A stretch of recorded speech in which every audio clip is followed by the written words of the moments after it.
Así es, Joaquín. Estamos en una época de alergias y hemos venido a hablar con el doctor Zapata. Buenas tardes, ¿Qué doctor. tal? Buenas tardes, ¿cómo estáis? Lo primero, ¿cómo se han dado las alergias durante esta etapa de confinamiento? Bien, tu pregunta es muy interesante porque ha sido un laboratorio de experimentación. Realmente nunca habíamos tenido a toda la gente encerrada en su casa y experimentando cómo puede ser vivir dentro de un hogar tanto tiempo y tanta gente.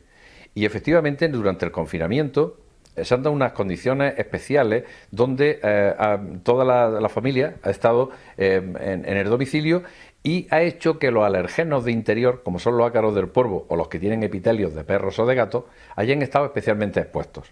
He tenido muchísimos pacientes con sintomatología durante el confinamiento que han necesitado tratamiento. Afortunadamente hemos podido atenderlos por vía telefónica, por vía telemática, y hemos podido calmar muchos de los síntomas de estos pacientes. ¿Cómo se han puesto en contacto con usted y cómo se trata desde, bueno, por teléfono, una alergia? Sí, hombre, este año hemos tenido que reinventarnos y hemos atendido a muchos pacientes por teléfono. Lógicamente, pues no se pueden hacer pruebas, pero sí se puede hacer, sobre todo en los pacientes que ya tenemos en la consulta de otro año, se puede hacer una valoración y mandarle el tratamiento, porque es importantísimo hacer un tratamiento adecuado cuando tienes un diagnóstico. Y si ya el paciente lo tenemos diagnosticado y sabemos cómo están los niveles de polen, pues nosotros podemos hacer más o menos una planificación de cómo tiene que hacer el tratamiento.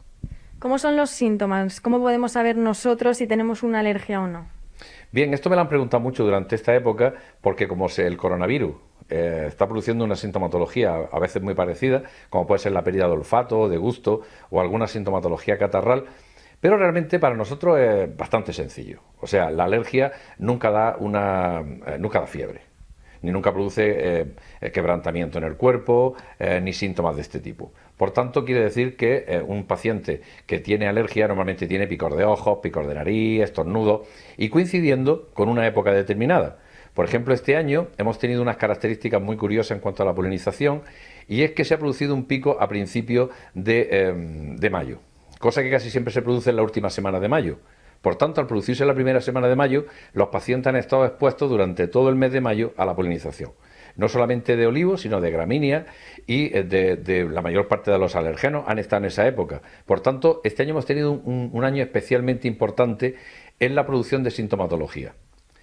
Y además no ha habido tanto polen como otro año, como se cabía esperar por las lluvias y por lo que se anticipaba como pronóstico. Pero realmente el polen ha hecho mucho más daño.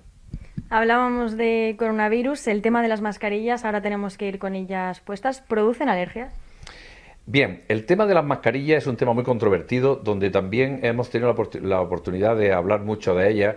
Y yo haría dos cosas, dos consideraciones. Primero, ¿las mascarillas protegen a los alérgicos?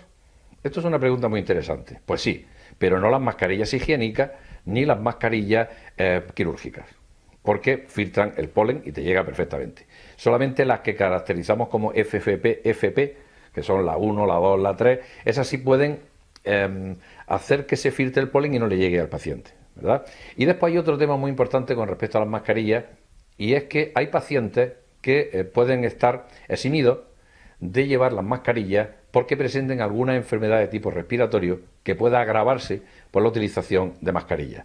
Lógicamente, para esto hay que llevar un certificado hecho por un médico, pero cuando así sea oportuno, se puede hacer que esos pacientes no lleven mascarilla y procuren tener a distancia de seguridad o llevar las mascarillas solamente en momentos muy seleccionados, como puede ser entrar a un supermercado, entrar a una farmacia o en un momento de proximidad que pudiera ser importante, como meterse en un metro, meterse en un autobús o características de este tipo de mucho más riesgo.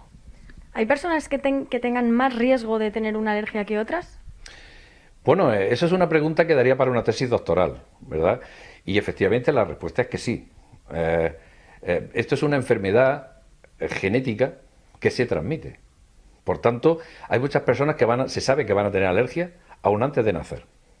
Y esto, al transmitirse por la herencia, hay muchísimas personas que tienen alergia porque lo han heredado de sus padres.